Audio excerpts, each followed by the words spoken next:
अभिवादये। Text book super coaching इति शैक्षिकांतर्जालीय तंत्रांशे भवतां भवतीनांच स्वागतम। अयमत्र अहम संजय दत्त सतीही। स्वागत है दोस्तों आप सभी का। तो बज चुके हैं शाम के 5 और जैसे कि जो आप सभी को पता है वेंसडे टू संडे शाम को 5 बजे अपनी क्लास होती है।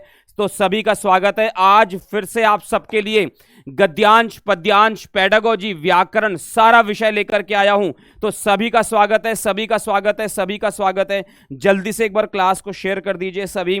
कल जैसा कि मैंने आपसे कहा था कि फिर से आपके लिए पेडागोजी लेकर के आऊंगा, गद्यांश, पद्यांश लेकर के आऊंगा, व्याकरण लाऊंगा। कल मैंने व्याकरण के बहुत सारे प्रश्न आपको करवाए थे। आज पेडागोजी के प्रश्न है, गद्यांश, पद्यांश। बहुत बेहतरीन एग्जाम है। सीटेट का पूरा जो है एनालिसिस आपके सामने होगा, पूरा एक पेपर आपके सामने रखूंगा। तो सब लोग जल्दी से जुड़ जाइए टेक्स्ट बुक सुपर कोचिंग के इस यूट्यूब चैनल पे, और जो है super coaching TET NCERT by text book super coaching इस चैनल को सब्सक्राइब कर लीजिए, क्योंकि यही चैनल आपको बताता है कि एग्जाम की सही तैयारी कैसे होती है। तो सभी लोग जल्दी से एकदम जुड़ जाइए। बहुत बेहतरीन जो है क्लास होने वाली है। सभी का स्वागत है, सभी का स्वागत है। और आज बहुत ही पावन दिवस है ना। और आज बहुत ही पावन दिवस है। या देवी सर्वभूतेषु विद्यारूपेण संस्थिता नमस्तस्यै नमस्तस्यै नमस्तस्यै नमो नमः। जो जगत जननी जगदम्बा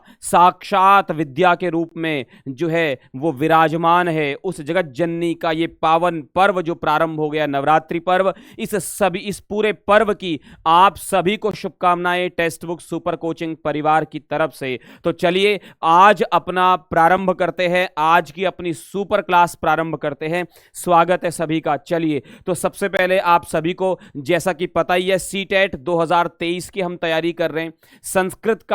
संस्कृत की जो है आप मेरे साथ तैयारी करते हो। वेंसडे टू संडे शाम को 5 बजे मेरी क्लास होती है। 5 बजे 5 बजे मेरी क्लास होती है। और ये रहा मेरा Telegram ID Sanjay Dutt sir _ text book. Sanskrit CTET 2023 की हम तैयारी कर रहे हैं। सभी का स्वागत है, सभी का स्वागत हो। चलिए प्रारंभ करते हैं अपनी आज की यात्रा। सबसे पहले टेक्स्ट बुक सुपर कोचिंग की सुपर डुपर टीम जो कि आपको सीटेट 2023 की संपूर्ण तैयारी कराती है। 8 बजे दीपक सर इंग्लिश लेकर के आते हैं, फिर 9 बजे अविरल सर हिंदी लेकर के, मोनिका मैम फिर सीडीपी लेकर के आते हैं, और वही सीडीपी की परिणति आपको देखने को मिलती है अजय सर की क्लास में 11 बजे।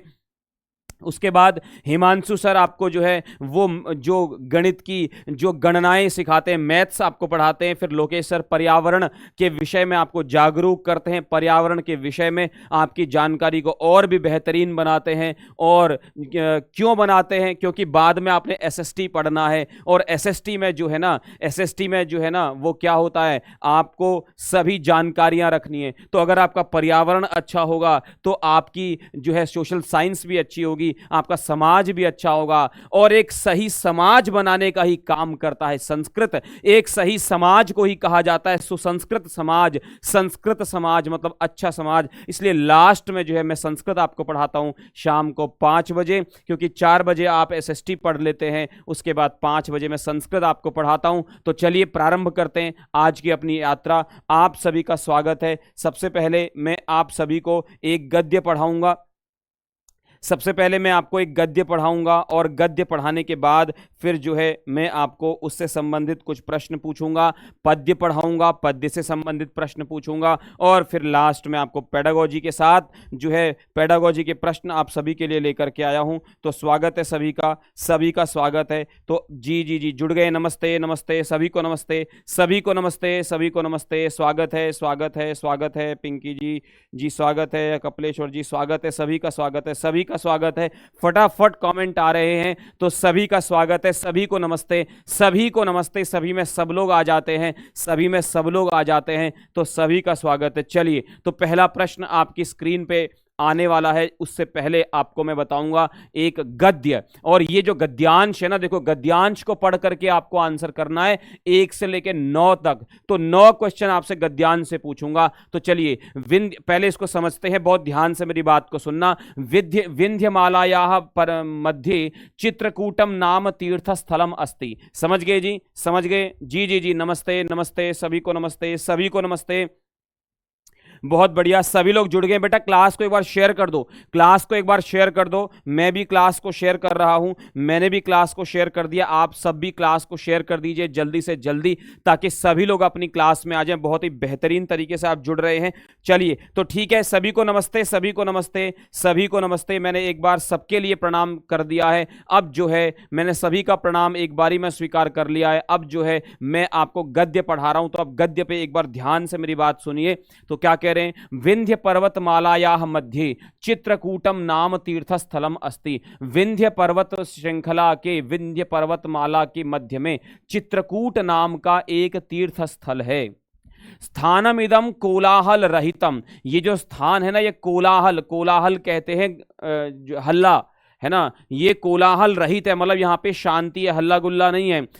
कोलाहल रहितम प्राकृतिक सौंदर्य संपन्नम अस्ति, ये प्राकृतिक सौंदर्य संपन्न है। अत्र आगमनेन, यहाँ पर आने से, और दर्शनेन च, और इसका दर्शन करने से, आनंदानुभूति ही जायते, आनंद की अनुभूति होती है। ठीक है जी, समझ में आ रहा है जी। नमस्ते नमस्ते नमस्ते, सभी को नमस्ते, सभी को नमस्ते। सब लोग जुड़ जाओ, आ जाओ, एक बार इस पे फोकस करते हैं। तो चित्रकूट के आगमन से और उसका दर्शन करने से आनंद की अनुभूति होती है। चित्रकूट में सघनानी वनानी संति, चित्रकूट में सघन वन है। अत्र बहवः निर्झराः संति, यहाँ पर बहुत सारे निर्झर हैं, यानी कि झरने हैं। सर्वत्रापि हरितिमा राजते, सभी जगह क्या है, बहुत ही हरियाली है। सभी जगह जो है वो सभी पर्यावरण बहुत अच्छा है, सब जगह हरियाली है इसकी। और चित्रकूटस्य धार्मिकम सांस्कृतिकम च महत्वम अस्ति, चित्रकूट का धार्मिक और सांस्कृतिक महत्व है। कथ्यते यत सीता लक्ष्मणाभ्याम सह वनवास काले श्री रामः 11 वर्षाणि यावद चित्रकूटे एव निवासम कृतवान, ऐसा सुना जाता है, ऐसा कहा जाता है। वाल्मीकि रामायणम में बाबा तुलसीदास ने अपने श्री रामचरितमानस में ऐसा लिखा है कि श्री राम सीता जी और लक्ष्मण जी के साथ वनवास काल में श्री राम 11 वर्ष यानी कि 11 वर्ष जो है ना, वो इसी चित्रकूट में उन्होंने निवास किया। महर्षि अत्रि साध्वी अनुसूया, महर्षि अत्रि और साध्वी है ना, पतिव्रता अनुसूया माता अत्रैव तपस्याम कृत्वा, यहीं पर तपस्या करके आत्मज्ञानम अलभेताम, यहीं पर उन्होंने आत्मज्ञान प्राप्त किया। समझ गए, समझ गए। एक बार फिर से अर्थ बता रहा हूं, ध्यान से सुनो, ध्यान से सुनो। हाँ जी, हाँ जी, नमस्ते नमस्ते, सभी को नमस्ते, सभी को नमस्ते, सभी का स्वागत है, सभी का स्वागत है। क्लास को एक बार लाइक कर दो बेटा, सब लोग क्लास को एक बार लाइक कर दो, क्लास को शेयर कर दो एक बार। समझ गए जी। चलिए एक बार फिर से अर्थ बता रहा हूं, फिर अगले वाले पे आऊंगा, अभी खत्म नहीं हुआ है। विंध्य पर्वतमाला के मध्य में चित्रकूट नाम का एक तीर्थ स्थल है। यह स्थान, स्थानमिदम, यह स्थान कोलाहल रहित है, हल्ला गुल्ला से रहित है, प्राकृतिक सौंदर्य संपन्न है।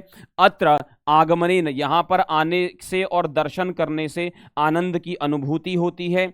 चित्रकूट में सघनानी, चित्रकूट में सघन वन है। अत्र बहवः निर्झराः संति, यहां पर बहुत सारे निर्झर हैं, बहुत सारे जो है झरने हैं, वन हैं। सर्वत्रापि हरितिमा राजते, सभी जगह हरियाली है, हरियाली है। चित्रकूटस्य धार्मिकम सांस्कृतिकम च महत्वम विद्यते, चित्रकूट का धार्मिक और सांस्कृतिक महत्व भी है। कथ्यते यत, ऐसा कहा जाता है, सीता लक्ष्मणाभ्याम सह वनवास काले, सीता और लक्ष्मण के साथ वनवास के समय श्री रामः 11 वर्षाणि, श्री राम 11 वर्ष तक इस चित्रकूट में उन्होंने निवास किया।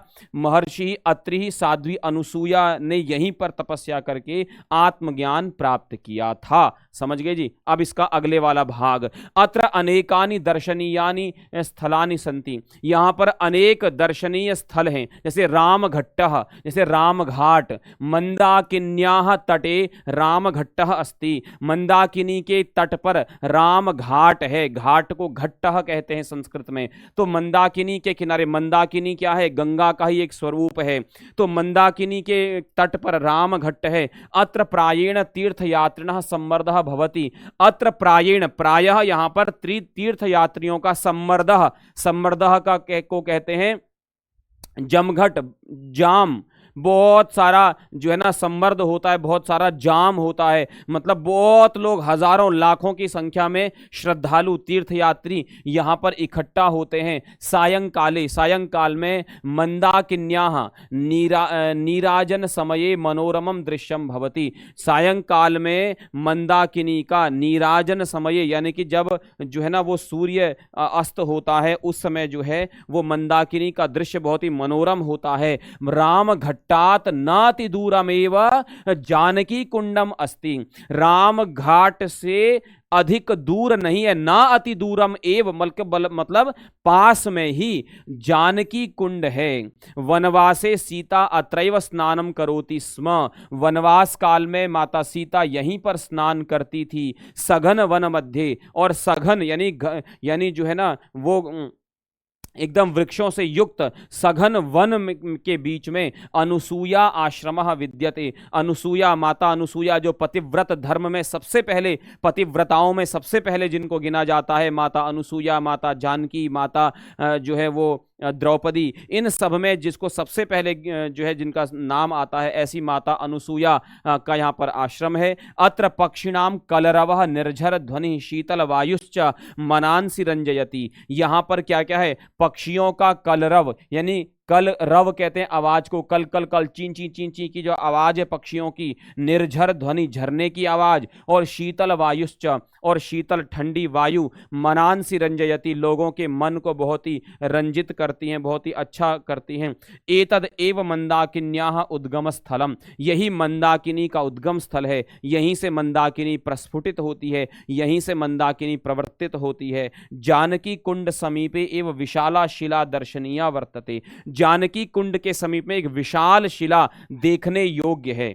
चित्रकूटतः, चित्रकूट से, चित्रकूटतः पंचकोश दूरम, 5 कोश दूर, नयनाभिरामम सौंदर्य युक्तम। नयनाभिरामम, नयनाभिरामम का अर्थ जो हमारे आंखों को बड़ा अच्छा लगे, बड़ा सुंदर लगे, बड़ा मनोरम लगे, ऐसा सौंदर्य युक्त गुप्त गोदावरी स्थलम वर्तते। एक गुप्त गोदावरी स्थल है। अत्र निरंतरम जलम प्रवहति। यहाँ पे हमेशा जल प्रवाहित होता है। तत्रैव हनुमान धारा स्थलम वर्तते। और यहीं पर हनुमान धारा स्थल है, हनुमान धारा स्थल है। अत्र उच्च स्थलात् जलम पतति। यहाँ पे बहुत ऊपर से जल नीचे गिरता है। पतति मतलब गिरता है। समझ गए? एक बार फिर से अर्थ बता रहा हूं, बहुत ध्यान से सुनना। नमस्ते नमस्ते नमस्ते भाई साहब, सभी को नमस्ते, सभी को नमस्ते, सभी को नमस्ते जी। नवरात्रि की बहुत बहुत शुभकामनाएं, आप सभी को शुभकामनाएं, आप सभी को शुभकामनाएं। नवरात्रि पर्व की बहुत बहुत शुभकामनाएं सभी को। जी जी जी, स्वागत है, स्वागत है, स्वागत है।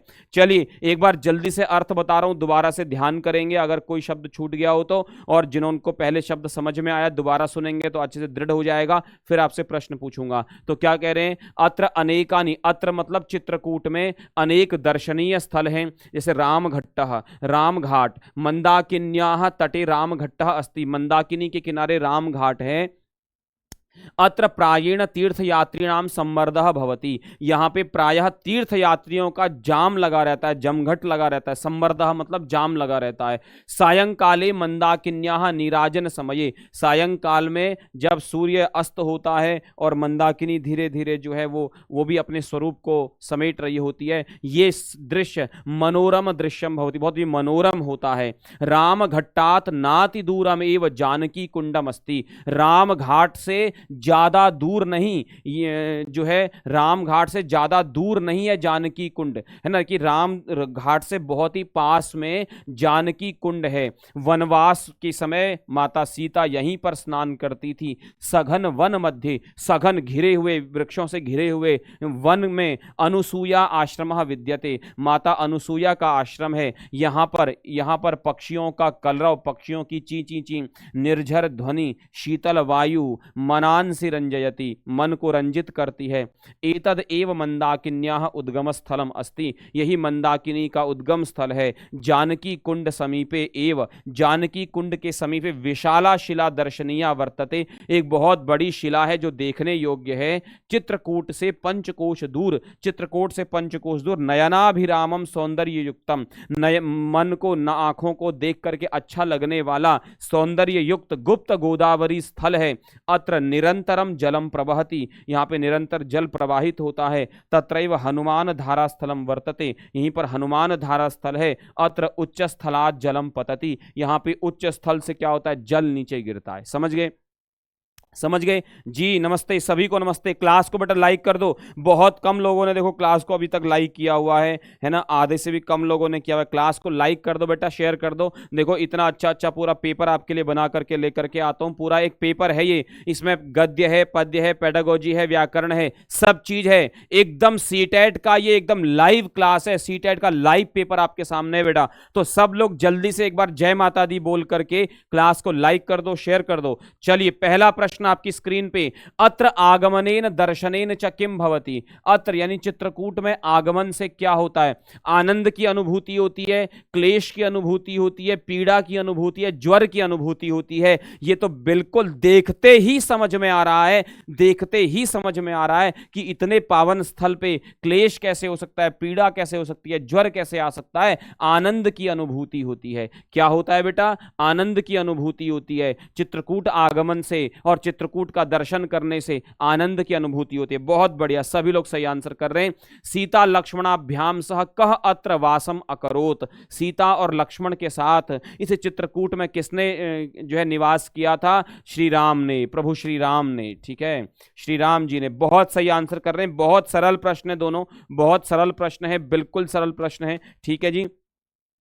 अकरोत इति पदस्य समानार्थकम पदम अनुच्छेदे अस्मिन् प्रयुक्तः तच्चित्वा लिखता। अकरोत, अकरोत मतलब किया, भूतकाल। तो भूतकाल में जो शब्द लिखा है अकरोत किया, इस पद का समानार्थक पद इस अनुच्छेद में प्रयुक्त है, इस अनुच्छेद में लिखा हुआ है, उसको चुन करके लिखो। क्या लिखा हुआ है, लिखितवान, पीतवान, कृतवान, पूरितवान। जल्दी से बताओ क्या अर्थ है, क्या अर्थ है भाई। भूतकाल है ना, भूतकाल लंग लकार क्या होता है, भूतकाल में प्रयोग होता है ना। और मैंने आपको बताया था कि भूतकाल के लिए दो प्रत्ययों का प्रयोग होता है। एक होता है क्तवतु प्रत्यय का और एक होता है क्तव प्रत्यय का। क्तवतु प्रत्यय जो है वो कर्तृवाच्य में प्रयोग होता है और क्तव प्रत्यय जो है वो कर्मवाच्य में प्रयोग होता है। किसमें होता है बोलो, कर्मवाच्य में होता है। तो अकरोत क्या है, कर्तृवाच्य में बनता है, इसलिए यहां पे क्या बनेगा, कृतवान। क्री धातु कृतवान बनेगा। बिल्कुल बिल्कुल बिल्कुल एकदम सही आंसर कीजिए सभी लोग, सभी लोग सही आंसर कीजिए। मैंने बताया था आपको बेटा कि कृतवान और कृतवान और कृतव प्रत्यय, जैसे अगर इसका कृतव ये कर्तृवाच्य में है, ये कृतवतु प्रत्यय का एग्जाम्पल है कृतवान। अगर कृतव बनाओगे तो वो बनेगा कृतः, कृतः। ठीक है, ठीक है, समझ गए। चलो आगे आ जाओ। का नाम साध्वी तपस्याम कृत्वा आत्मज्ञानम अलभत। अलभत कौन साध्वी ने, कौन साध्वी थी जिन्होंने तपस्या करके आत्मज्ञान प्राप्त किया था। शकुंतला, अपाला, प्रिया या अनसूया। कौन थी बताओ, कौन थी बताओ, कौन थी बताओ। बहुत सुंदर, बहुत सुंदर, बहुत सुंदर। सभी लोग सही आंसर कर रहे हैं, सभी लोग सही आंसर कर रहे हैं बेटा, सही, सभी लोग, बहुत बढ़िया। मैं प्रश्न कठिन बिल्कुल नहीं पूछता हूं, प्रश्न वही है जो गद्यांश के अंतर्गत है। अगर ऐसे ही रोज आपने मेरे साथ गद्यांश सॉल्व कर लिया तो बेटा आपके सीटेट में 30 में से 30 आएंगे, क्योंकि मैं आपको पेडागोजी भी करवा रहा हूं, व्याकरण भी करा रहा हूं, आपको पद्यांश गद्यांश सब कुछ मैं करा रहा हूं। ठीक है जी। तो कौन सी साध्वी थी, अनसूया। माता अनसूया जो है उन्होंने आत्मज्ञान प्राप्त किया था इस चित्रकूट में। आगे आ जाओ। करोति, करोति में कौन सी धातु है, करोति में कौन सी धातु है बताओ। क्री धातु, पठ धातु, लिख धातु या फिर हस धातु। कौन सी धातु है बताओ, कौन सी धातु है। करोति में कौन सी धातु है, सभी लोग बताओ, सभी लोग बताओ। बहुत बढ़िया, काफी लोग सही आंसर कर रहे हैं, काफी लोग सही आंसर कर रहे हैं। स्वागत है, स्वागत है। जल्दी से एक बार शेयर कर दीजिए। हाँ जी, हाँ जी, हाँ जी, जी जी जी जी। नमस्ते नमस्ते नमस्ते। बताओ सभी लोग, बताओ सभी लोग, बताओ। देखो करोति में कौन सी धातु है, क्री धातु है। क्री धातु उभयपदी धातु है। करोति भी बनता है, करोति परस्मय पद में बनता है, और आत्मनेय पद में क्या बनता है, जो है कुरुते, कुरुते, है ना। करोति कुरुते दोनों रूप बनते, ये परस्मय पदी है, ये आत्मनेय पदी रूप चलेगा। समझ गए जी, समझ गए। चलो आगे आ जाओ, आगे आ जाओ। रंजयति, मनांसि रंजयति। रंजयति का अर्थ क्या है बताओ? रंजयति इति पदस्य एक वचने किम रूपम भवति? रंजयति मतलब मन को बहुत जो ना रंजित करना, आनंदित करना, है ना। तो रंजयतः, रंजयति, रंजयामि, रंजयसी, रंजयंती, ये कहां का पद है? प्रथम पुरुष, एक प्रथम पुरुष का बहुवचन है। तो प्रथम पुरुष का एक वचन क्या होगा? रंजयति। रंजयति से पठति, पठंती। पठंती का एक वचन क्या होता है? पठति। इसलिए रंजयति का एक वचन क्या होगा? रंजयति। भाई पठंती लिख दो आप, तो पठंती का एक वचन क्या होगा? पठति। पठति, पठतः, पठंती। रंजयति, रंजयतः, रंजयंती। समझ गए? संजय समझ गए? रंजयसी, रंजयथः, रंजयथ, रंजयामि, रंजयावः, रंजयामः। समझ गए जी? आगे आ जाओ। अनुसूया आश्रमः कस्याः नद्याः उद्गम स्थलम अस्ति। अनुसूया, माता अनुसूया का जो आश्रम है ना, उस आश्रम से कौन सी नदी का उद्गम स्थल है? बताओ कौन सी नदी वहां से निकलती है? बताओ बताओ बताओ, सभी लोग बताओ। बहुत सही आंसर कर रहे हैं जी जी जी, बिल्कुल। आपको जी व्याकरण, इसके अंतर्गत व्याकरण भी करवा रहा हूं जी, बिल्कुल। ये व्याकरण के बहुत सुंदर प्रश्न है। जी जी जी, बताओ सभी लोग बताओ। अनुसूया, माता अनुसूया जी के आश्रम से कौन सी नदी का उद्गम स्थल है? तो किसका? मंदाकिनी का। किसका है? मंदाकिनी का। किसका है बताओ? मंदाकिनी। मंदाकिनी श्री गंगा जी का ये एक स्वरूप है। आगे आ जाओ। चित्रकूटतः कियत् दूरम गुप्त गोदावरी स्थलम वर्तते, है ना। चित्रकूट से कितना दूर गुप्त गोदावरी स्थल है? चित्रकूट से गुप्त गोदावरी की कितना कितना दूर है? कितनी दूरी है बताओ? दूरी कितनी है? दूरी कितनी है? पंचकोशमितम, सप्तकोशमितम, 10 क्रोशमितम या 25 क्रोशमितम? कितना है? 5 कोश, 7 कोश, 10 कोश या 25 कोश? बताओ बताओ बताओ बताओ। बहुत सरल आंसर है बेटा, बहुत सरल आंसर है। बहुत मैंने पढ़ा था ना, बताया था ना पे, यहां पर आपको बताया था ना, पंचकोशमितम, है ना। यहां से क्या है देखो, चित्रकूटतः पंचकोश दूरम, 5 कोश दूर। इसीलिए ना, इसीलिए मैंने जब आपको बताया था, एकदम आपने ध्यान से पढ़ा, तो बिल्कुल सही आंसर कर रहे हैं। इसी प्रकार ध्यान आपने लगाना है, इसी प्रकार। तो पंचकोशमितम, 5 कोश की दूरी पर, ठीक है। चित्रकूट नाम तीर्थ स्थलम कुत्र अस्ति? ये चित्रकूट नाम का जो तीर्थ स्थल है ना, ये वास्तव में कहां पर है? ये कहां पर है? ये कहां पर है बताओ? अरावली पर्वतमाला में, या विंध्य पर्वतमाला में, पूर्व पर्वतमाला में, पश्चिमोत्तर पर्वतमाला में? बताओ जी, बताओ जी, कहां है? कहां है? कहां है? बड़ा सरल है, बड़ा सरल है। जब गद्य प्रारंभ हुआ, गद्यांश प्रारंभ हुआ, तो गद्यांश के प्रारंभ में ही लिखा था, क्या लिखा था? गद्यांश के प्रारंभ में ही क्या लिखा था? कि विंध्य पर्वतमाला श्रृंखला के मध्य में। तो कहां पर है ये? विंध्य, है ना। विंध्य, हिमाचल, यमुना, गंगा, वही विंध्य पर्वत हजारों सालों से हमारी संस्कृति का प्रतीक है।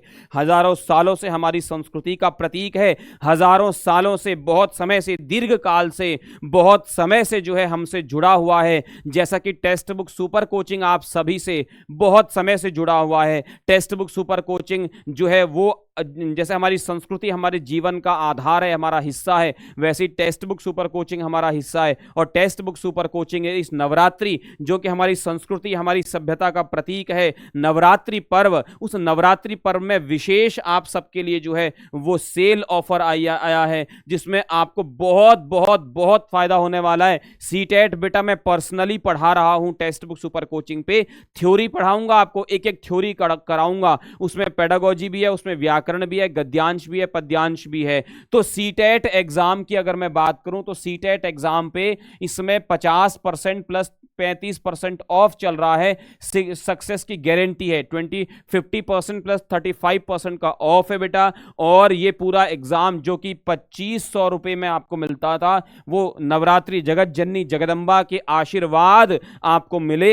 और सीटेट पेपर आपका इस बार जो है वो 30 में से 30 के साथ आप फाइनल पेपर में जो है वो 120 प्लस मार्क्स प्राप्त करो। इसके लिए टेक्स्ट बुक भी आपके साथ जुड़ा हुआ है, और एग्जाम तक की वैलिडिटी के साथ आपको 835 रुपए में, 835 में आपको ये कोर्स मिल रहा है। आप इस कोड का यूज करेंगे SANJAYD, तो आपको एक्स्ट्रा 25% का डिस्काउंट भी मिलेगा। तो सब लोग जल्दी से टेक्स्ट बुक सुपर कोचिंग पर जाकर के ये कमेंट में आपको दिख रहा होगा, वहां पर लिंक है, लिंक पर जाइए और जल्दी से जो है टेक्स्ट बुक सुपर कोचिंग पर सीटेट का कोर्स में एनरोल हो जाइए। मैं स्वयं पढ़ा रहा हूं बेटा, मैं स्वयं पढ़ा रहा हूं इस कोर्स को, समझ गए जी।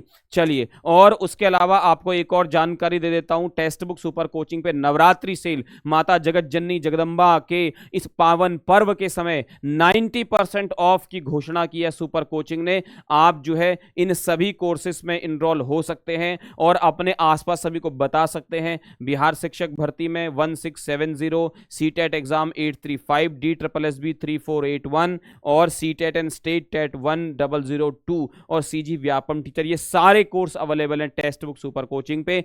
आप इनमें जो है इनरोल हो सकते हैं, विशेष करके सीटेट में। चलिए अब आगे आ जाते हैं, अपनी क्लास में वापस आ जाते हैं, अपनी क्लास में वापस आ जाते हैं। अब जो है गद्यांश तो आपने कर लिया बेटा, लेकिन अब आपको पद्यांश भी करना है। मैं छोड़ूंगा नहीं बेटा, इससे पहले नहीं छोड़ूंगा जब तक सीटेट का रिजल्ट नहीं दिखा दोगे ना कि भाई ये देख, ये रहा सीटेट का पास का रिजल्ट, तब तक मैं नहीं छोड़ने वाला। ऐसे रोज एक पेपर करवाऊंगा आपको, रोज एक पेपर करवाऊंगा और रोज उस पेपर को सॉल्व करना है आपको, समझ गए जी।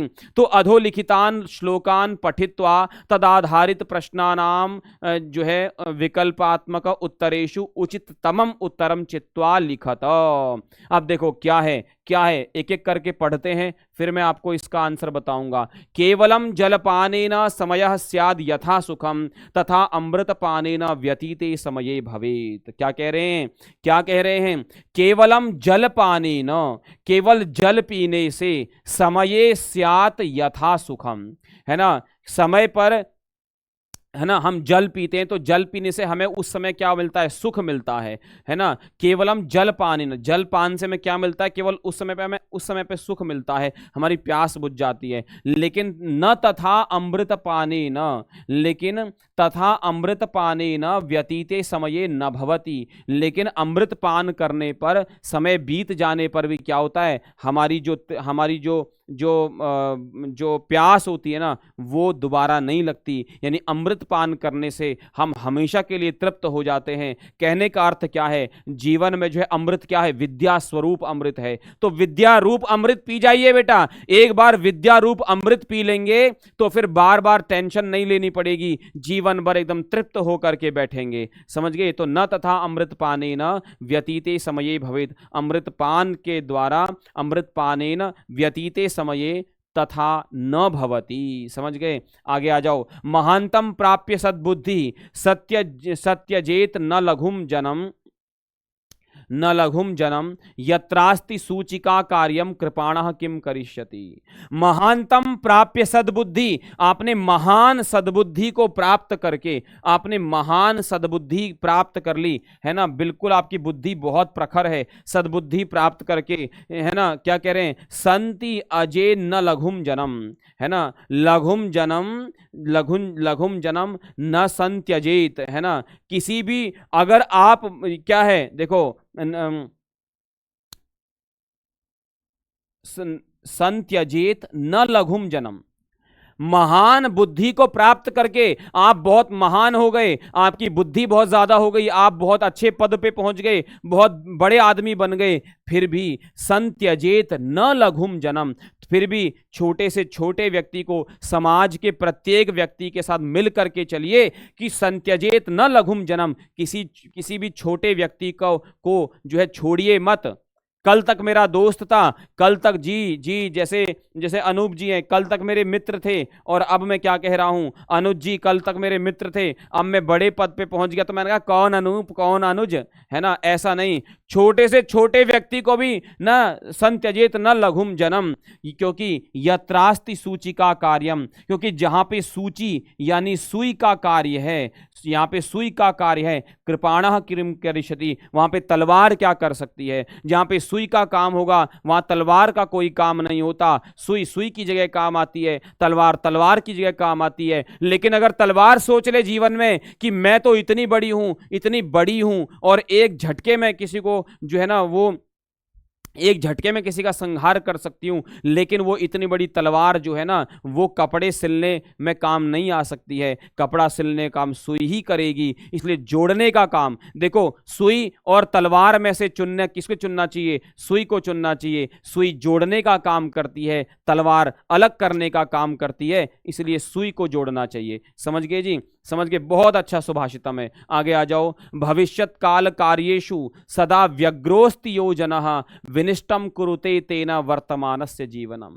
अरे कल को कल को कल को कल सोच करके अपना आज बर्बाद कर दिया। तो क्या कह रहे हैं? भविष्यत काल कार्येषु सदा व्यग्रह अस्ति योजनः। योजनः जो व्यक्ति भविष्यत काल कार्येषु, भविष्य काल में होने वाले कार्यों को लेकर के सदा व्यग्रह अस्ति, हमेशा व्यग्र रहता है। योजनः, जो हमेशा व्यग्र रहता है, विनष्टम कुरुते तेना, उसके द्वारा विनष्ट कर लिया जाता है। वर्तमानस्य जीवनम, अपना वर्तमान जीवन वो नष्ट कर लेता है, विनष्ट कर लेता है, समाप्त कर लेता है। इसलिए वर्तमान में जियो, आज के समय पे जियो। तो क्या हम कल की चिंता ना करें? चिंता मत करो कल की, कल के लिए अपने को आज तैयार करो। अपना आज का काम परफेक्टली करो। जब से उठे हो, जब तक काम करना, जब तक सोना है, तब तक सारे समय का सदुपयोग करो। भविष्य की चिंता ही नहीं करनी पड़ेगी। हम क्या करते हैं? आज अपना काम समय से नहीं करते हैं,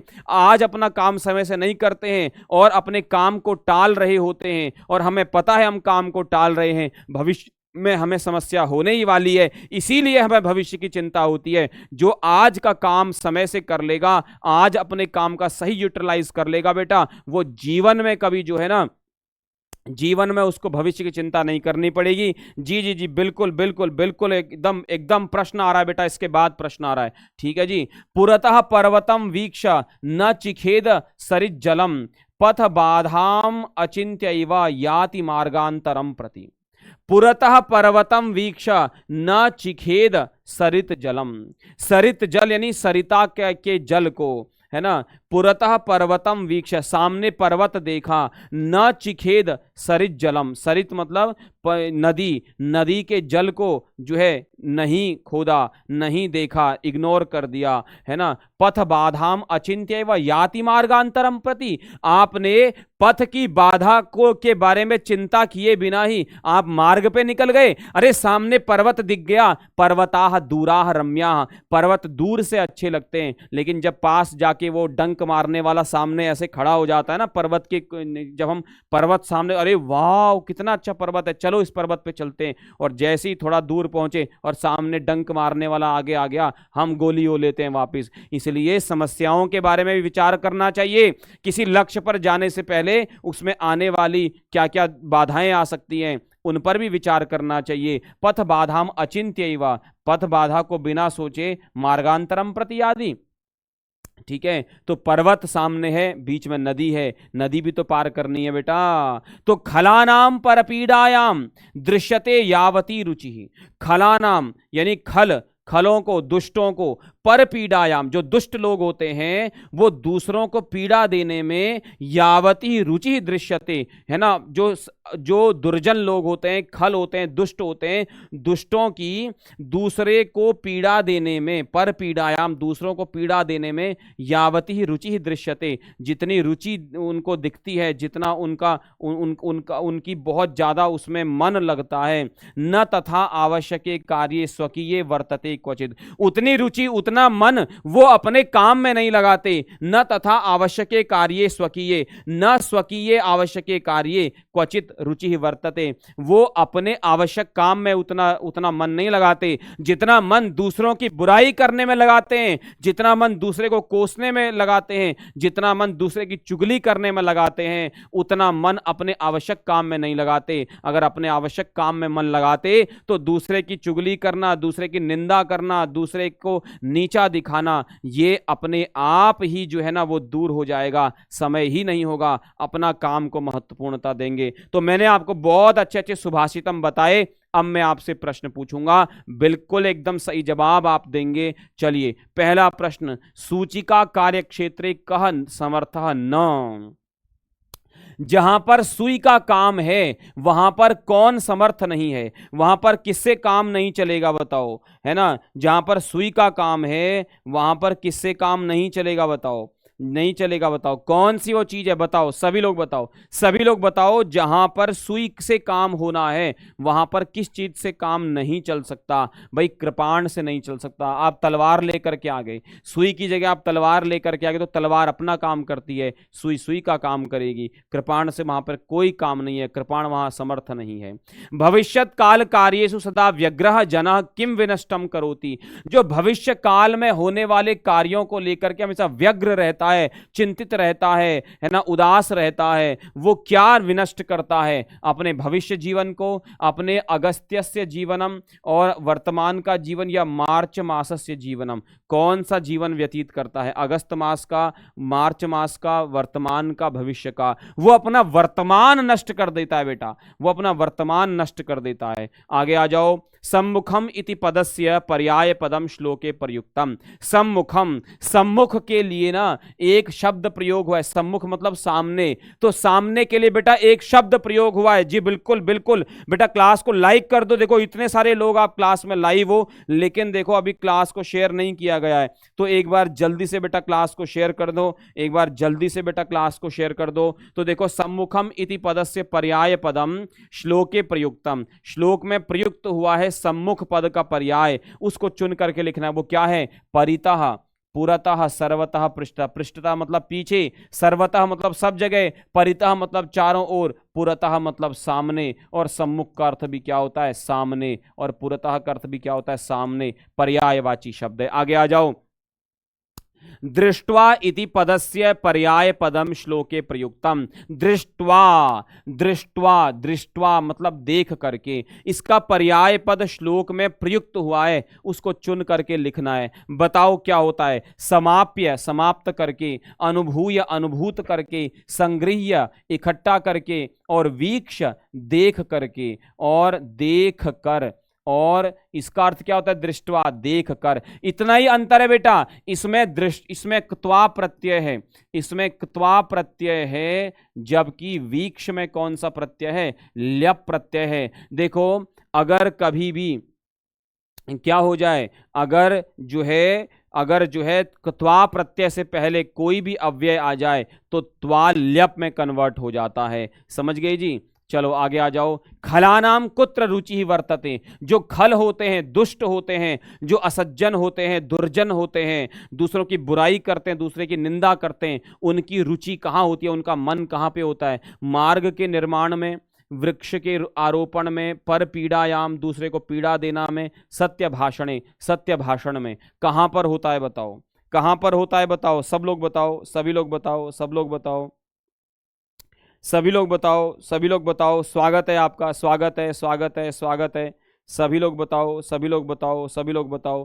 कहाँ होता है उनका, मार्ग के निर्माण में, वृक्ष के आरोपण में, पर पीड़ा, सत्य भाषण, ये तीनों काम उनके विपरीत हैं। वो केवल दूसरे को पीड़ा देना जानते हैं। जो दूसरे को पीड़ा देना जानते हैं, अपना टाइम दूसरे को पीड़ा देने में, दूसरे की निंदा करने में समय वेस्ट कर देते हैं। अंत में समय उनको जो पीड़ा देता है, उस पीड़ा का कोई इलाज नहीं है। वो जो पीड़ा देते हैं ना, वो पीड़ा तो उसका तो इलाज है, लेकिन जो समय उनको पीड़ा देता है उसके बाद उनके पास कोई इलाज नहीं होता। समझ गए जी। आगे आ जाओ। समये जलपानेन किम भवति, समय पर जलपान से क्या होता है, दुख होता है, पीड़ा होती है, सुख होता है, या ग्लानि होती है। समय से जलपान करने में क्या होता है बताओ, क्या होता है, सुख मिलता है। भाई आपको प्यास लगी थी बहुत तेज, आप गर्मी में आए, आपको प्यास लगी थी, आपने जल पी लिया, तो क्या होता है, आपको सुख मिलता है ना, पीड़ा तो नहीं होती, मैंने पानी क्यों पी लिया। कुशलम पठनम नास्ति। अब बेटा यहां से पेडागोजी प्रारंभ हो गई है। पूरा एकदम सीटेट का पेपर आपके सामने है, सीटेट का पूरा एक पेपर आपके सामने है बेटा। अब जो है ना, जी जी जी स्वागत है, नमस्ते नमस्ते बेटा। जल्दी से क्लास को शेयर कर दो सभी लोग, सभी लोग क्लास को शेयर कर दो। सही आंसर कर रहे हैं, हाँ जी हाँ जी, पेडागोजी अब प्रारंभ हो गई है। रोज कराओगे जी, रोज कराऊंगा बेटा। वेंसडे टू संडे अपनी क्लास होती है 5 दिन 5 बजे, वो 5 दिन 5 बजे रोज आपके लिए क्लास होगी जी। समझ गए जी। चलिए, कुशलम पठनम अस्ति, क्या है कुशल पठन, संरचनात्मकम, कल्पनात्मकम, प्रगतिशीलम या सुचिंतितम। कुशल पठन, एक अच्छा पठन, कौशल से युक्त पठन आप किसको कहोगे? संरचनात्मक वाला, कल्पनात्मक वाला, या प्रगतिशील वाला, या सुचिंतितम, या अच्छी प्रकार से सोच विचार करके, अच्छी प्रकार से सोच विचार करके जो पठन होता है उसी पठन को आप कुशल पठन कहेंगे, एक सही पठन कहेंगे। चलिए आगे आ जाइए। व्यापकम वाचनम, है ना, व्यापक वाचन क्या है बताओ? व्यापक वाचन क्या है? एतेन पठनस्य अधिकम आनंदः भवति लभ्यते। एक व्यापक आचन क्या, व्यापक वाचन इनमें से किससे संबंधित है कि व्यापक वाचन में पढ़ने से अधिक आनंद मिलता है? इससे सूक्ष्म विषयों को पढ़ने से ये न एतेन सूक्ष्म विषयाणाम पठनम भवति। इसमें व्यापक वाचन में हम सूक्ष्म विषयों का को पढ़ते हैं जिससे हमें गंभीर बोध होता है, या फिर व्यापक वाचन में हम भाषा के अधिगम में वृद्धि करते हैं, या फिर व्यापक वाचन में हम पाठ का सामान्य बोध करते हैं। बताओ क्या अर्थ है? बताओ सभी लोग बताओ, सभी लोग बताओ। बहुत सही आंसर कर रहे हैं। हाँ नहीं बेटा, टीचर बन के सोचो। देखो जब भी आंसर कर रहे हो ना, एक टीचर बन के सोचो, एक टीचर बन के सोचो। हमेशा आप टीचर हो, मैं बार बार कहता हूं, सीटेट का एग्जाम पास करके आप स्कूल में जाओगे, आपको नौकरी मिलेगी, आप स्कूल में जाओगे, तो ये तब आप टीचर नहीं हो, आप पहले से टीचर हो, आप अभी से टीचर हो। बस एग्जाम पास करके तो आप स्कूल में जाकर के अपना जो है वो प्रारंभ करेंगे, अपना जो है जो नौकरी का जीवन है वो प्रारंभ करेंगे, पर आप शिक्षक हो। सबने बीएड किया है ना, पीआरटी सबने किया है ना, सबने कोई ना कोई कोर्स करके जो है पूरा शिक्षण कार्य सीखा है ना, आप टीचर बन चुके हो। बस सही आंसर करना है। देखो मैं कहता हूं ना, टीचर बन के आंसर करते हो, सही आंसर करते हो, टीचर बन के बेटा आंसर करो। देखो व्यापक वाचन का अर्थ क्या है? सूक्ष्म विषयों का पठन और उस पर गंभीर बोध करना। बिल्कुल सही आंसर किया है। आगे आ जाओ। लेखन प्रक्रिया उपागमस्य लक्ष्यम अस्ति, है ना। लेखन प्रक्रिया का उपागम क्या? देखो लेखन एक प्रक्रिया है, लेखन एक प्रक्रिया है, जो देखो लेखन एक प्रक्रिया है और ज्ञान प्राप्ति भी एक प्रक्रिया है जो सतत रूप से चलती है, जीवन पर्यंत चलती है, उसकी कोई उम्र नहीं होती ज्ञान प्राप्त करने की। उसी प्रकार लेखन प्रक्रिया उपागम, है ना, यानी कि ये प्रोसेस अप्रोच, इसका लक्ष्य क्या है बताओ? केवलम प्रक्रिया ज्ञानम, केवलम परिणाम में, उभयम प्रक्रिया और परिणाम में, या सुंदर हस्ताक्षर प्रयोग। ये प्रश्न मैंने हिंदी में पूछा था एक बार आपसे। बताओ बताओ बताओ बताओ, सभी लोग बताओ, सभी लोग बताओ, क्या है सही आंसर? देखो प्रक्रिया और परिणाम दोनों में क्या होता है? प्रक्रिया और परिणाम दोनों में जो है क्या होता है? ये लेखन प्रक्रिया उपागम का भाग है। प्रक्रिया और परिणाम दोनों है बेटा, दोनों है। आगे आ जाओ। भाषायाः पाठ्यक्रमे साहित्यस्य सन्निवेशे अधोलिखितेषु कस्य महत्वम अस्ति। भाषा के पाठ्यक्रम में साहित्य का सन्निवेश किया गया है, यानी कि भाषा का पाठ्यक्रम है उसमें साहित्य को जोड़ा गया है। साहित्य मतलब कोई कविता, कोई पाठ, हुई सब साहित्य उसमें जोड़ा गया है। तो अधोलिखितेषु कस्य महत्वम नास्ति, साहित्य आपने जोड़ तो दिया पर साहित्य में किसका महत्व नहीं है? देखो एतत् केवलम श्रवण संभाषण कौशले परिपोषयति। ये केवल जो है ना, ये केवल जो है ना वो श्रवण और संभाषण कौशल को ही परिपोषित करता है, या एतद विश्वसनीय सामग्री अस्ति, ये विश्वसनीय सामग्री अस्ति, ऑथेंटिक मटेरियल है ये, या एतद अन्येषां संस्कृतिं ज्ञातुम छात्राणां सहाय्यं करोति, ये दूसरों की संस्कृति जानने में छात्रों को सहायता करता है, या व्यक्तिगत प्रक्रिया को देने में एतद छात्रान प्रोत्साहयति, या व्यक्तिगत प्रतिक्रिया देने में ये छात्रों को क्या करता है? प्रोत्साहित करता है। इन चार में से ना बेटा तीन चीज ऐसी है जिसका महत्व है, बस वो एक चीज कौन सी है जिसका महत्व नहीं है? बताओ बताओ, जिसका महत्व नहीं है, जिसका महत्व नहीं है, बताओ सभी लोग बताओ। देखो जब बच्चा भाषा की, देखो भाषा में वो केवल वर्णमाला थोड़ी सीखता रहेगा, वर्णमाला सीखने के बाद उसको साहित्य में जाना ही पड़ेगा, क्योंकि साहित्य में ही वो प्रैक्टिकल कर पाएगा। तो साहित्य में जो है ना वो विश्वसनीय सामग्री होती है, बात सही है, और इससे दूसरे की संस्कृति को जानने में सहायता मिलती है, ठीक है ना। ना, हम जो है कोई दक्षिण भारत की कोई कविता सुनते हैं, बंगाल की कोई कविता सुनते हैं, तो हमें वहां के संस्कृति का बोध होता है। और व्यक्तिगत प्रतिक्रिया देने में छात्र को प्रोत्साहित भी इसमें किया जाता है, केवल श्रवण और संभाषण कौशल को पोषण करता है, ये बात सही नहीं है, इसका महत्व नहीं है। आगे आ जाओ। अधस्तनेषु का उक्ति ही समीचीना अस्ति, इनमें से कौन सी उक्ति बेटा समीचीन है, कौन सी उक्ति सही है? देखो, विराम चिन्हानि वाक्यार्थ बोधे सहाय्यम कुर्वन्ति। जो विराम वाक्य होते हैं वो क्या करते हैं? वो वाक्यार्थ बोध में सहायता करते हैं। वाक्यार्थ बोध में विराम चिन्हों का कोई प्रभाव नहीं है, या पाठ की सौंदर्य वृद्धि में विराम चिन्हों की सहायता होती है, या पाठस्य पठन समये विराम चिन्हानि प्रवाहे बाधाम उत्पादयन्ति। बताओ क्या सही आंसर है? जब आप कोई लेख पढ़ते हो, कोई गद्यांश पढ़ते हो, तो उसमें अगर विराम चिन्हों का प्रयोग नहीं होगा तो आपको समझ में आएगा? समझ में आएगा आपको? बताओ। तो विराम चिन्हों का प्रवाह में बाधा, ये तो बिल्कुल गलत आंसर है। पाठ में सौंदर्य वृद्धि के लिए विराम चिन्हों का प्रयोग होता तो फिर उनको हटा दो। वो केवल क्या सुंदरता बढ़ाने के लिए होते हैं? नहीं, बिल्कुल गलत है। वाक्यार्थ बोध में विराम चिन्हों का कोई प्रभाव नहीं। कैसे नहीं? मैं आपके सामने लिखूं कि उसको जैसे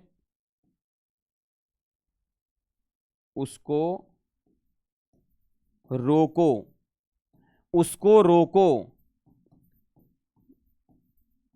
मत जाने दो, मैंने एक लिखा। अब बताओ, अब मैंने इसमें कोई विराम चिन्ह का प्रयोग नहीं किया। क्या इसका रोको, उसको रोको मत जाने दो, अब क्या अर्थ निकला इसका? अगर विराम चिन्ह का प्रयोग यहां पे लगा लोगे, उसको रोको मत जाने दो, तो क्या हो जाएगा? एक कोई व्यक्ति है, उसको रोक दो, उसको जाने नहीं देना है।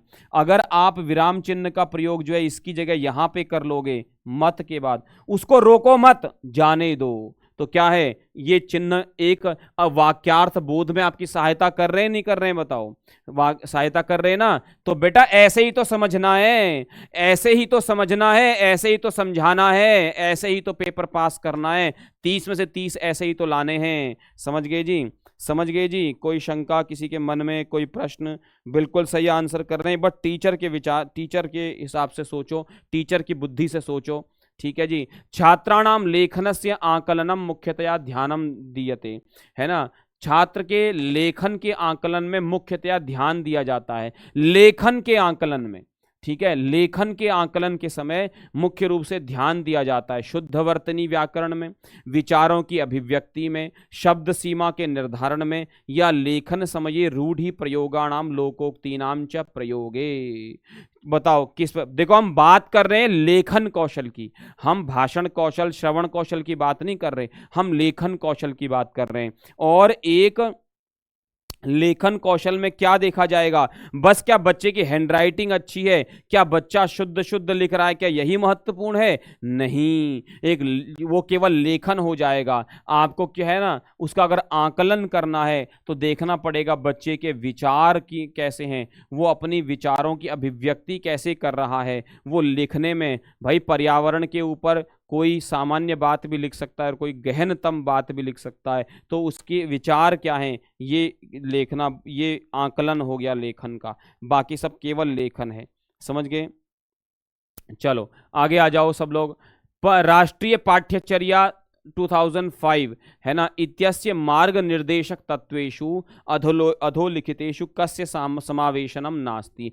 जो राष्ट्रीय पाठ्यचर्या 2005 आई थी, है ना, उसमें मार्ग निर्देशक तत्वों में निम्नलिखित में से किसका समावेश नहीं किया गया? बेटा बहुत सरल आंसर है, बहुत पहले बार भी आपसे पूछा गया है, तो सब लोग एक बार बताइए किसका समावेश नहीं है? ज्ञानस्य विद्यालयात् बहिः जीवनेन सह संबंध स्थापनम, ज्ञान का विद्यालय से बाहर जीवन के साथ संबंध स्थापित करना, कंठस्थीकरण पद्धति से अधिगम को पृथक करना, रटना एक अलग है ना, और कंठस्थीकरण और अधिगम दोनों अलग अलग चीजें, ऐसा करना, है ना। पाठ्यक्रम पाठ्य पुस्तक केंद्रितम स्यात्, पाठ्यक्रम पाठ्य पुस्तक केंद्रित हो, या परीक्षाणाम तन्यता स्थापनम तथा च कक्षा जीवने तेषाम तासाम समाकलनम। परीक्षाणाम तन्यता स्थापनम यानी परीक्षाओं को जो है विस्तार देना, और कक्षा जीवन में उनका आकलन करना, समाकलन मतलब अच्छी प्रकार से उनका आकलन करना। बताओ क्या चीज इसका नहीं है? जी बताओ बताओ बताओ। देखो आपने बहुत बार इसके विषय में चर्चा की है, मैंने भी क्लास में बार बार चर्चा की है। देखो पाठ्यक्रम पाठ्य पुस्तक आधारित हो, ये 2005 का मार्ग निर्देशक तत्व में नहीं है। पाठ्यक्रम छात्र आधारित हो, छात्राधारित, छात्र उसके केंद्र में होता है ना, छात्राधारित या छात्र केंद्रित हो, छात्र केंद्रित पाठ्यक्रम बनाया गया था, ना कि पाठ्य पुस्तक केंद्रित बनाया गया था। समझ गए जी? समझ गए समझ गए समझ गए। चलिए आगे आ जाइए। आगे क्वेश्चन नंबर 23, ये न वस्तु स्थिते है शब्देन चित्रणम क्रियते, जिससे वस्तु स्थिति का जो है शब्द में चित्रण किया जाता है। यथा किम अभवत, क्या हुआ, कदा अभवत, कब हुआ, है ना, क्या हुआ, क्या हुआ, कैसे, कब हुआ, कहां पर हुआ। ये कार्यकलाप उद्दीपनम किम आसीत, है ना, और कार्यकलाप का उद्दीपन, उसको कार्यकलाप को उद्दीप्त करने वाले, बढ़ाने वाले तत्व क्या थे। तथा च कार्यस्य अंतः कथम अभवत, है ना, और कार्य के अंदर कैसे हुआ। ये तद अस्ति, ये सब क्या है, परियोजना कार्य है, आवंटन है यानी असाइनमेंट्स हैं, उपाख्यानात्मक अभिलेख हैं, या फिर परिमाप दंड हैं, क्या है बताओ। मैंने हिंदी में आपसे पहले ये प्रश्न पूछा था, मैंने हिंदी में भी आपको ये प्रश्न कराए हैं, संस्कृत में भी कराए हैं, तो बताओ सब लोग क्या है, क्या है। देखो देखो ये क्या हुआ, कैसे हुआ, ये एक एक कहानी को पूछा जा रहा है, कुछ ना कुछ घटित हुआ है, और उसी को उपाख्यान कहते हैं। तो उपाख्यान अभिलेख है ना, उसको डॉक्यूमेंटाइज करना, अभिलेख हो, ये सब है। समझ गए? तो जैसे कोई जैसे जैसे पुलिस रिपोर्ट लिखती है ना, एफआईआर लिखती है, तो वो क्या पूछती है, कब हुआ, कैसे हुआ, कहाँ पर हुआ, ये सब लिखते हैं ना विवरण। तो ये क्या, एक घटना का विवरण ही तो है, तो घटनाओं को उपाख्यान कहते हैं। समझ गए? छात्राः भाषायां किम कुर्वन्ति इति दर्शयितुम अधस्तनेषु श्रेष्ठम प्रमाणम स्यात्। बच्चे भाषा में क्या करते हैं यह बताने के लिए निम्नलिखित में से श्रेष्ठ प्रमाण क्या है। परीक्षा के अंक, या छात्रों के द्वारा लिखी गई कविता का परिच्छेद, छात्र ही लिखिता, छात्रों के द्वारा लिखी गई कविताएं और परिच्छेद, राष्ट्रीय पाठ्यचर्या और पाठ्यक्रम, या भाषा लक्ष्याणि उद्देश्यानि, या भाषा के लक्ष्य और उसके उद्देश्य। बताओ बताओ क्या है, बताओ क्या है, क्या है जी, क्या है। छात्र भाषा में क्या करते हैं, इसका श्रेष्ठ प्रमाण है बच्चों के द्वारा लिखी गई कविताएं और परिच्छेद। बच्चे कविताएं लिखेंगे, परिच्छेद लिखेंगे, तो समझ में आ जाएगा भाषा का इनको कितना ज्ञान है, कितना ये कर पा रहे हैं। आगे आ जाओ। वाइगोत्स्की महोदयस्य पृष्ठाश्रय परिकल्पना अनुसारम शिक्षकः भाषायाः छात्रेभ्यः युग्मेन समूहेन व कार्यं कर्तुम अवसरः दद्यात्। एक शिक्षक जो है वो बच्चों को, भाषा के बच्चों को युग में, समूह में, जोड़े में जो है ना वो अवसर दे।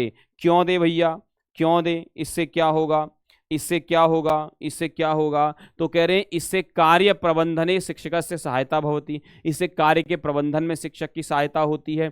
या छात्राणाम परस्परम वार्तालापेन शिक्षक से विश्रामः भवती, बच्चे आपस में बात करते हैं तो टीचर को आराम मिलता है। सामाजिक भावस्य आदान प्रदानम भवती माध्यमम भवती येन अधिगमः भवती, और सामाजिक भाव के आदान प्रदान का ये बहुत महत्वपूर्ण माध्यम है जिससे अधिगम होता है। या एवं विधम सामाजिक आदान प्रदानम, इस प्रकार का सामाजिक आदान प्रदान छात्रों के भाषा अधिगम से पथ भ्रष्ट करोती। ये देखो आपको पढ़ के ही पता चल रहा है कि इस प्रकार का सामाजिक आदान प्रदान छात्रों को भाषा अधिगम से पथ भ्रष्ट करता है। ये तीन स्टेटमेंट गलत है। सामाजिक भाव का आदान प्रदान ये के लिए महत्वपूर्ण माध्यम बनता है। जब बच्चे आपस में बैठते हैं, एक दूसरे से चर्चा करते हैं, तो वो एक दूसरे के भावों को समझते हैं, विचारों को समझ पाते हैं, और उनका जो है वो ज्ञान वर्धित होता है। समझ गए जी? आगे आ जाओ।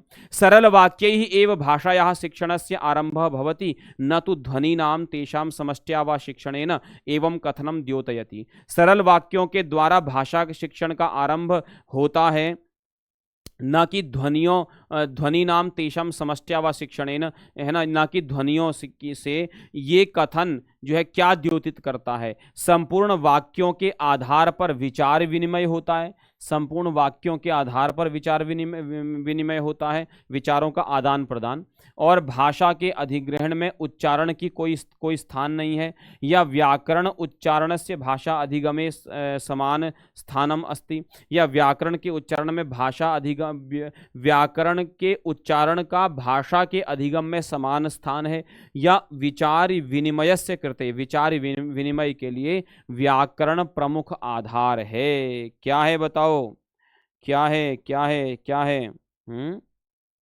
क्या है भाई? सरल सी बात है, सरल वाक्यों के द्वारा भाषा का शिक्षण आरंभ होता है। ये बात इसी बात को द्योतित करता है कि संपूर्ण वाक्यों के आधार पे क्या होता है, विचार विनिमय होता है। इसलिए आप सरल वाक्य बोलिए। अगर मैं बहुत कठिन वाक्य बोलने लग जाऊं संस्कृत में तो आपको समझ में नहीं आएगा, लेकिन अगर मैं सरल शब्दों में संस्कृत में वाक्य बोलूंगा तो आपको समझ में आएगा। समझ गए जी? समझ गए? समझ में आ रहा है सबको? चलिए आगे आ जाइए, सभी लोग आगे आ जाइए। बहुत बढ़िया बेटा, क्लास को लाइक कर दो सब लोग क्लास को लाइक कर दो। देखो क्लास को लाइक नहीं किया आपने, ठीक है जी। चलो आगे आ जाओ। सप्तम कक्षायाः शिक्षकः चाक्षुष विद्यार्थिनां कृते यूट्यूब इत्यतः दृश्य श्रव्य सामग्रीणां श्राविक विद्यार्थिनां, है ना, कृते ध्वनि मुद्रण सामग्रीणां तथा च गति संवेदनशील विद्यार्थिनां कृते आदान प्रदानात्मकं क्रीडानां उपयोगम करोति। ये सब शिक्षक को उपयोग करते हैं। क्या है बताओ भाई? जो दिव्यांग बच्चे हैं ना, उनकी सहायता के लिए टीचर यूट्यूब से कुछ चीज़ों को ग्रहण कर रहा है, तो इनका उपयोग शिक्षकः उपयोगम करोति। तो ये सब किस चीज का शिक्षक उपयोग कर रहा है? छात्रों के व्यक्तिगत भाषा वैषम्य के समावेशन के लिए, वैयक्तिकानाम अधिगम शैली नाम समावेशनार्थम, व्यक्तिगत अधिगम शैली के समावेश के लिए, या वैयक्तिकानाम अधिगम दुर्बलता नाम समावेशनार्थम, या व्यक्तिगत अधिगम दुर्बलता के समावेश के लिए, या वैयक्तिकानाम विश्वसनीय सामग्री नाम समावेशनार्थम, या व्यक्तिगत विश्वसनीय सामग्रियों के समावेश के लिए। बताओ क्या बात है? क्या है बताओ? सही रूप में क्या है? सही रूप में क्या है? सही, जी जी जी, सही आंसर कर रहे हैं बेटा। टीचर बन के आंसर करो, टीचर बन के आंसर करो, टीचर बन के, टीचर की सोच से आंसर करो, ठीक है। हाँ तो क्या है, क्या है? वैयक्तिकानाम अधिगम शैली के समावेश के लिए टीचर ऐसा करता है।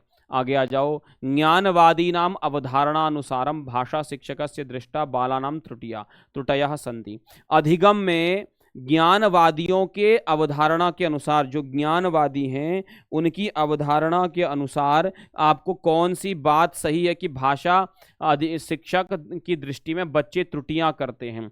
अधिगम में बाधक रूप है, रूप के द्वारा, अधिगम में अंग रूप जिससे कि चिंतन में अंतर्दृष्टि प्राप्त होती है, या तत्क्षणे एव ताः निवारणीयाः भवन्ति येन तासां पुनरावृत्ति न भवेत्। मैं त्रुटियों की बात कर रहा हूं। बच्चों की त्रुटियां क्या हैं?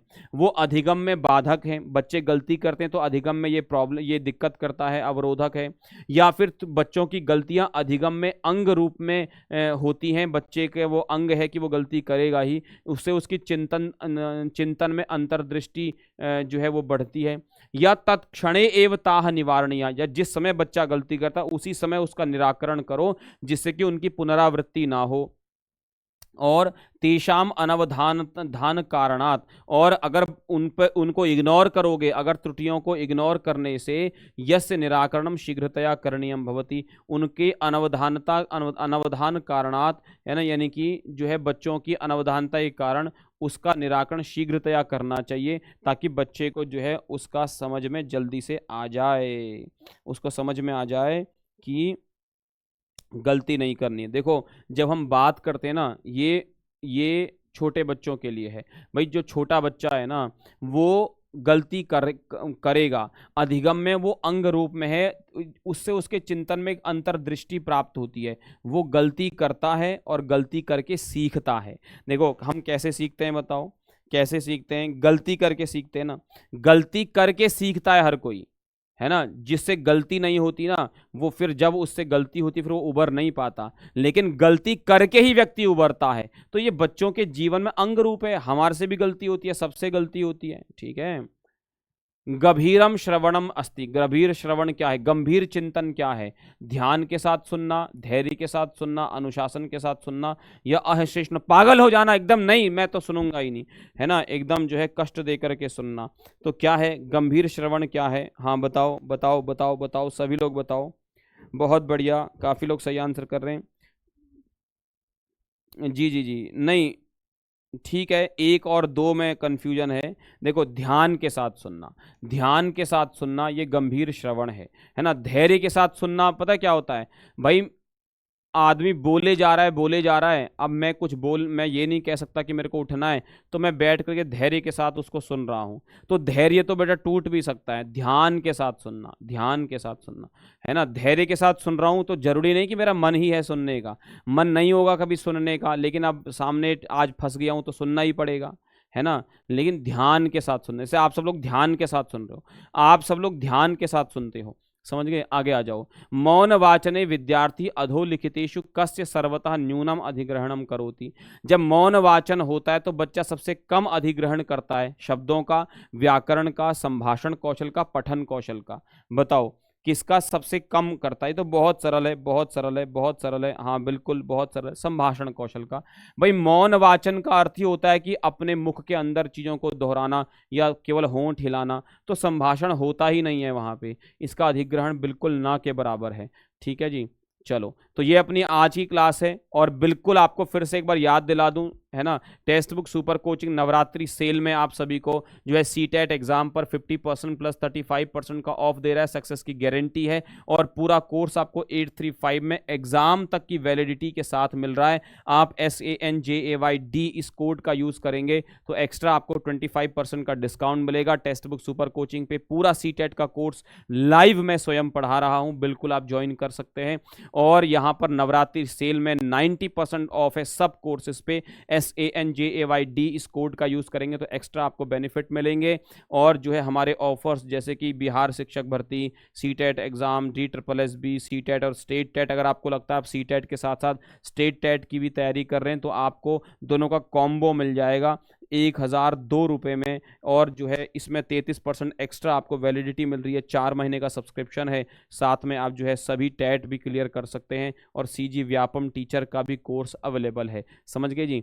तो चलिए ये थी मेरी आज की क्लास, आप सभी का धन्यवाद। ये है मेरा टेलीग्राम ID, जो मेरे टेलीग्राम पर नहीं है वो टेलीग्राम पर जुड़ जाइए, सारी इन्फॉर्मेशन मैं यहीं पर भेजता हूँ, लिंक इत्यादि। और सभी का धन्यवाद। वेंसडे टू संडे 5 बजे अपनी क्लास होती है, शाम को 5 बजे अपनी क्लास होती है, 5 दिन 5 बजे, वेंसडे टू संडे। तो जरूर ज्वाइन कीजिए सभी लोग, सब्सक्राइब कीजिए टेक्स्ट बुक सुपर कोचिंग के इस PRT वाले चैनल को। स्वागत है सभी का, ठीक है जी, हमारे टेक्स्ट बुक सुपर कोचिंग में। तो सब लोग आइए, जुड़िए और अपना एग्जाम क्लियर कीजिए। समझ गए जी? चलिए ठीक है, इति उक्त्वा विरमामि। कोई प्रश्न है किसी का? कोई शंका है?